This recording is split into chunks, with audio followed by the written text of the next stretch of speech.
Melissa Kitcher was participating in the Hog Trail half marathon. 321, 321, 321. Hey guys, mic check 54321. Mic check 543. These lights have been a huge issue. Check baby, 1 2 3 4. Check baby, 1 2 3.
Live from the studios of NBC 12 and ABC 25, this is Good Morning Jacksonville at 6. And here are your big stories at 6 this morning on Tuesday. Number 1, get ready for a wet and soggy commute. We can't say this enough. Be careful out there on the roadways. Heavy storms are moving across the First Coast right now, and we've got live team coverage on the roads and a look at the radar in just 1 minute. And right now we are following breaking news as well. The Jacksonville Sheriff's Office is investigating after a person was found dead at a Super 8 motel. This is new video from the motel near 95 and University on the south side. No word yet on what happened, but we do have a crew on scene there. They're trying to gather details as we speak. And your third big story, Vice President Joe Biden is now toying with the idea of running for vice president in 2020. He turned down that opportunity in 2016 after his son Beau died of cancer. But when asked last night, he says he's not ruling it out. Well, folks, it's a busy day here in the weather and traffic center. We know out there with just wet roadways. We've been saying this time and time again this morning, be careful out there. We want to welcome you here to Good Morning Jacksonville on this Tuesday morning. I'm Keitha Nelson. I'm Katie Jeffries. I'm in for Lewis Turner. Thank you for joining us. Big story of the morning, that heavy rain, sometimes blinding rain on the roadways, Mike. That's it. That's our main concern. You are our main concern this morning. So please be careful. Numerous accidents. And let's find out where that blinding rain is. Well, it's been really centered over Blanding Boulevard, Orange Park, Argyle, Oakleaf, back up into Ortega, but is now starting to make a move off to the east. So I'm very concerned about folks along JTB, Beach Boulevard, Atlantic Boulevard, over to Mayport. You're going to see some very heavy rain here in the next 10 to 20 minutes. So what we're watching this morning, Mandarin in that corridor of the heavy blinding rain. Overnight, the main front that prompted tornado watches and warnings yesterday has moved to the north and has weakened a bit. So we're not expecting any tornadoes. That's the good news. Bad news is some of these squalls that come through could still produce some wind gusts of 40 miles per hour. So you can't see. There's this breeze blowing pretty good out there, and you got a lot of hydroplaning. It's hard to see. It's a rough morning out there. So you're our main concern. We'll do some more street level zoom ins, but first let's get to it. Katie Jeffries and the VyStar Credit Union Traffic Center. Thank you, Mike. Your time is 6:02, so we do have a little piece of good news. Even though we're seeing all that blinding rain, there was a crash here blocking 95 northbound, the approach to the Fuller Warren. They have been able to move that out of the roadway, so you can see all this traffic that was backed up. It is now moving along 95 northbound once again. So that should start to ease itself, but please be careful, especially in those construction zones like the Overland Bridge project here. Be very careful. Not a lot of wiggle room, really no shoulder through there as they continue the construction. So it can be a little hazardous when we've got the blinding rain that we are seeing. So we've also got a crash with injuries I-10 eastbound here at Lane. Hearing at least one lane there is blocked, which makes sense as we're starting to see a backup here almost as soon as you would get past 295. Another crash 295 northbound at Dunn. No lanes blocked, no reported injuries with that one. So it sounds like it's a fender bender off to the side. This blue is where we're seeing ponding on the roadway. So basically all of the Jacksonville area, even out towards Baker, Clay counties, up towards Nassau in some parts as well. That ponding can cause hydroplaning. So slow down. Do not slam on your brakes. We've got our very own Lindsay Boat. She is out there, kind of our road warrior this morning, checking out those conditions for us. Lindsay. Hey, good morning, Katie. And I do want to tell you that the National Weather Service just issued an aerial flood advisory for Clay, Duval, and St. Johns counties. That'll go until 8 o'clock. So what that means is that we do have the potential for some flooding, some localized flooding, especially on the roadways. Now, we were on 295. Right now, we're on Kingsley, headed towards 17. I do want to tell you, if you're traveling on the Buckman Bridge, especially this morning, be very, very careful. We dropped our speed down to 45, blinding rain out there. And just about everybody else, thankfully, was going about 45 as well. You know, the Buckman Bridge tends to have a lot of speeders on it. Take your time this morning, plan a little extra time, and leave a little bit early because you will need that as you're heading out the door this morning. We have seen a little bit of ponding. We took 295 and then cut across to Blanding. And now we're making our way back towards 17 again. The roads are pretty wet, especially on the west side of town. So if you are in this area, please just be very mindful of that. Be mindful of other drivers. And again, don't drive with your hazards on. Back to you guys. Thanks for that, Lindsay. And right now, police are on the lookout for a local man who tried to abduct a little girl from her home. It happened on the west side between 12:45 and 4:45 Monday morning near Lucente Drive on Burpee Drive. The girl told police a man broke into her bedroom through a sliding glass door. During a struggle, she said she fell and blacked out and then woke up in her backyard. The suspect is a black man, we're told, in his late 20s to early 30s, dark-skinned with a shaved hairstyle and crooked teeth. He was wearing all black clothing, gloves, and Nike Air Jordan 12 shoes. Now, if you have any information that can help police, please call Crime Stoppers at 866-845-TIPS. Still ahead on Good Morning Jacksonville, a Florida woman takes a wrong turn, gets lost during a half marathon. You will not believe how long she was running before she realized it. Oh my goodness. Plus, sometimes you want to just get away from it all. How much will it cost you to travel to the moon? We're going to fill you in just 2 minutes. Clay, Duval, St. John's now in a flood advisory. Some very heavy rain now right along JTB. We'll go right to street level coming right up.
And welcome back to Good Morning Jacksonville on this soggy Tuesday morning. It's now 70 degrees outside and your time is 6:07. This is a live look for you right now in the Orange Park area. As you can see, the rain is really coming down there. It's a warning we've been putting out all morning long, folks. You have to be careful out there on the roadways. We are seeing a lot of flooding there, so again, just take your time as you ride in. Let's check it now with meteorologist Mike Prangley for a look at today's forecast. Hey, Mike. Hey, thank you. Okay, so no severe thunderstorm warnings, but boy, a lot of problems out there. And flood advisory. Flooding is our main thing. You are our main concern. And then the hydroplanning, the flood advisories of 1 to 3 inches of rain. That's right, 1 to 3 inches of rain in some areas. We haven't seen anything like this since Hurricane Matthew. The area I've been concerned about has been Orange Park, the west side. That's now moved across the river, and we're talking about downtown. And now just along JTB, Atlantic, and Beach Boulevard, especially along JTB, Hodges Boulevard, seeing some really rough weather right now. And as we go through the morning hours, it looks like we're still going to see this activity through the heart of rush hour with more lines of rain behind that. So as we look at the big picture, here we go. We're talking about that big swath of rain coming right through the air all the way back to the Gulf of Mexico. So this line extends way to the back to the west, and then we've got the main front still back into Georgia and to western Georgia. So we're going to see these showers and thunderstorms at least through the morning and early afternoon. Here's what I was talking about. We said JTB, here it is, Atlantic Beach Boulevard. You see the magenta color. That's some very heavy rain. This is now moving quickly toward Jacksonville Beach, Neptune Beach. It's just going to be tough to see out there with a quick half-inch of rain likely in just the next 30 minutes. We take a look at Doppler radar. St. Augustine has been quiet for the most part this morning. That's now changing in the next 5 minutes. St. Augustine, you can expect some of those heavy downpours. We've had a little bit of lightning this morning, but again, the severe threat is pretty much diminished. It's about staying safe on the roadways. Back toward Highway 17, Orange Park, Oakleaf, Argyle, these areas reporting a lot of areas of pockets of some flooding on localized areas in those low-lying areas, so be careful there. Then we go up toward Avondale, where we've had some very heavy rain this morning. Now back to the west, Highway 301, also in that corridor, because this extends all the way to the Gulf, and we've got some flooding in southern Columbia County as well in Lake City. So what we're watching this morning, most of the rain again in our Florida counties. Georgia, you got a bit of a break now, but more rain on the way as we head into mid-morning. So we're going to watch that. Drive time impacts. Here it is. Travel, the most effective. Please be careful of flooding with 1 to 3 inches. And then you see the lightning and the damaging wind threat in the low range. So let's get to Katie's commuters now. Katie doing a great job keeping you safe in the VyStar Credit Union Traffic Center. So this is the scene that I'm seeing in several of our roadways. Another accident came in. This is on 95 southbound near Lem Turner. Looks like this might involve some type of semi and another vehicle. It's hard to see in the dark, but you can see we've got 2 ambulances on scene. We've got fire officials as well as it looks like some police officers there as well. And only one lane right now is open on 95 southbound just past Lem Turner. You can see this backup forming. So you might want to jump on Main Street if you are trying to come in, and those traffic lights might help you because they'll slow you down a little bit because this is the morning. You really want to take it easy. Another crash, 95 in Emerson, no lanes blocked there. This blue represents the ponding all over our roadway, so a lot of hydroplaning risk happening this morning. That's my main concern, so don't slam on your brakes. Remember, it's illegal to drive with your flashers on. Leave extra space between you and the car in front of you. This is the morning. You want to take it easy. You don't want to rush, and you want to give yourself extra space in case you do start to slide. Back to you. Thanks for that, Katie. Well, a Florida woman goes missing for 12 hours while running a half marathon in Sarasota. You wonder, how did this happen? Well, Melissa Kitcher was participating in the Hog Trail half marathon when she ended up 6 to 7 miles off course with no cell phone. Oh man. Kitcher had full intentions of completing the race, but it's safe to say she pictured it a little bit differently. I kept thinking to myself, wow, how do people run these trails? I can't even walk them. And when I hit the power lines, I said, this is it. I'm definitely way off course. I'm lost. Aw, Kitcher ended up running over 16 miles before the Parks Department located her in the reserve around 7:30 in the evening. She was not injured, but she was thirsty, of course, and happy that she could just make it home safely. This next story is out of this world. Vacations on the moon will be possible in a decade, but that ticket will cost you nearly $9,000. Moon Express is a private company that wants to start offering trips to the moon. It is planning to launch its first unmanned orbital mission next year. Eventually, it hopes to be sending people to the moon by 2026. So far, the Moon Express is only the private company to be granted permission under U.S. law to leave Earth and land on the moon. I don't know about that. That makes one. me a little nervous. There's no one to come help you if something goes wrong. Good luck with that one. All right, 6:13 is your time right now. Jacksonville is headed to the Super Bowl. Sort of. Up next, meet the local singer who's getting ready for the big stage before the game. Plus, Christmas in the air everywhere you look, but is the weather putting a damper on the Christmas trees? We'll explain coming up.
We thank you for waking up with us here at Good Morning Jacksonville on this wet Tuesday morning. Your time now is 6:15. It is 70 degrees outside. We've been urging folks to be very careful out there on the roadways. It is raining really heavy in certain pockets of the city. US 17 right now. This is what you're seeing here live on your screen, headed to NAS Jacks. As you can see, the rain is really coming down. Flooding is a concern as well right there on the roadway, so be safe this morning. Sorry about that in a second. Clay's three. A new career high! Whoa! NBA star Klay Thompson made NBA history last night in Oakland. He scored a mind-boggling 60 points all by himself. That's an average of 2.7 points per minute. Wow. He's one of the few players to ever reach that 60-point mark. He's the first since Kobe Bryant's final game last season. We all remember that one. If we told you Jacksonville going to the Super Bowl, would you believe us? No. Probably not, but it's kind of true. So Akia Uwanda has been volunteering at the Clara White Mission for the past 7 years, and now she is heading to Houston to represent the River City. She'll be singing during the Super Bowl Live, the 10-day fan fest that leads up to the game. She'll be on stage 5 of those days. Uwanda, no stranger to the spotlight. She's performed at big events, including the Jags preseason game this year. I'm just ready to perform, and with anything I do, I try to do with excellence, but also I want to let other people know, especially outside of Jacksonville, that always reach towards your dreams and goals. An opportunity is never too small for you. Just keep reaching for it, keep striving, and one day it'll happen. That's right. Now, more than 1 million people are expected to visit Super Bowl Live. Uwanda joins a list of less than 100 performers who will be taking part. Congratulations to her. Now, as we get closer to Christmas, you will see more families decking the halls for the holidays. And for a lot of people, that means going to a local farm and picking up a Christmas tree. But the lack of rain that we've had for the last few weeks means some tree farmers are seeing a different kind of crop this year.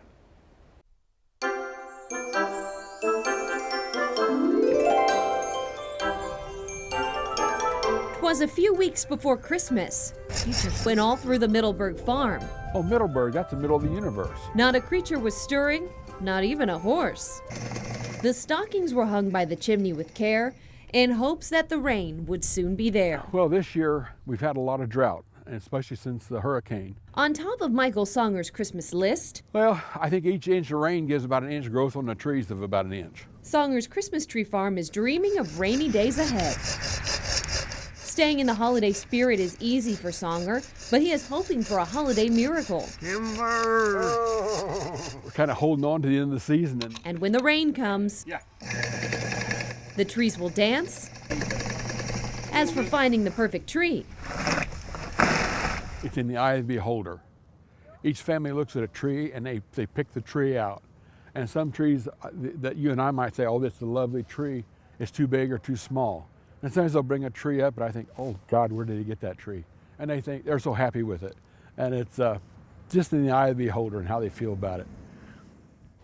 So the showers moving through our area may be a nuisance for your morning commute, but keep in mind our area is still technically in a drought for this time of year. That's right. It is some much needed rain. It's something we've been looking forward to. And with the latest on this much needed rain, we're going to turn things over now to meteorologist Mike Prangley. Good morning, Mike. We've got flood advisories really across much of the area now. Duval, St. Johns, Clay County, and this is now extending into Baker, Union, Bradford, Columbia County. So where you see the rain, flood advisory until further notice. And what we have is what we call a train of rain. We've got some training going on.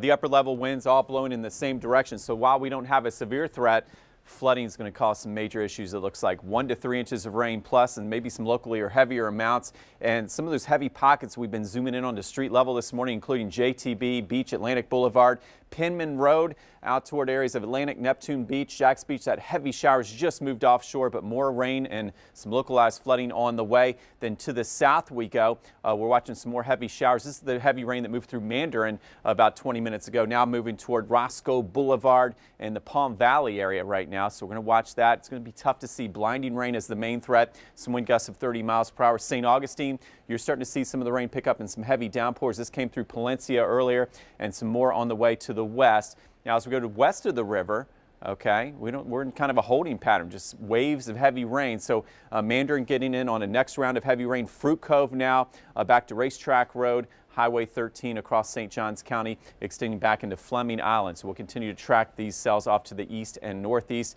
More heavy pockets of rain. This is why the flood advisories are rampant across the area. This now includes areas of Baker, Union, Bradford County, including Lake Butler and Sanderson. So as we look at the big picture, farther north you go, Folkestone, Brunswick, Waycross, kind of a break in the rain, but it's not going to last. Watching another round of showers and thunderstorms getting started across I-75, and then this will scoot toward Waycross in southeast Georgia as the main front will not clear our area, it looks like, until after 2 o'clock today. So it's all about staying safe on the roadways.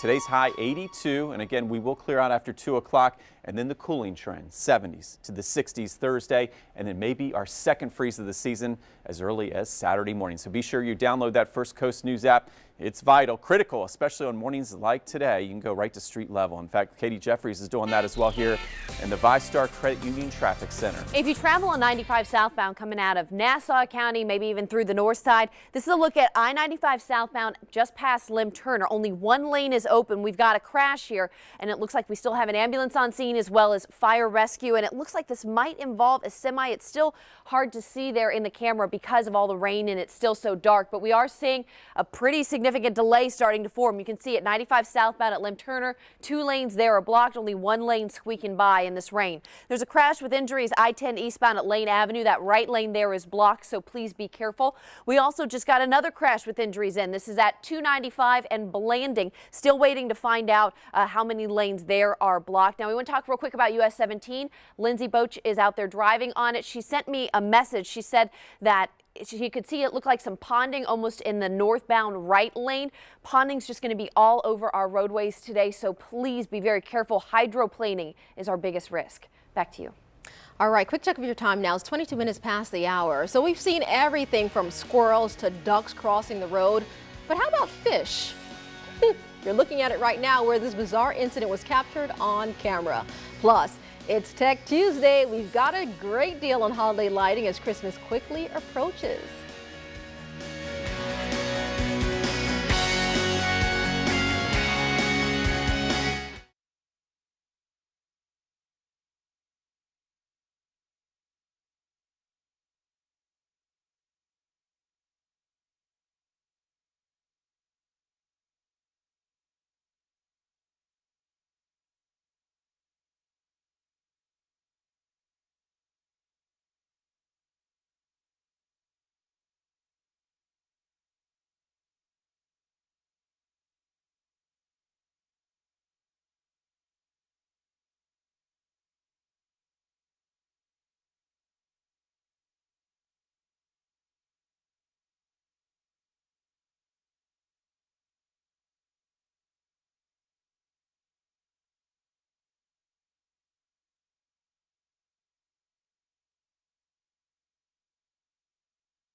Welcome back. It's now 6:25. This is a live look for you right now on set of 17. This is headed toward north, we know. This is Lindsay Boach and Ken Thomas. They're out there on the roadways right now giving you a look at what you can expect on your morning commute. We do want to give you a quick heads up. Several counties are under flood advisories this morning, so we've been urging you all morning long to take it slow on the roadways and be careful out there.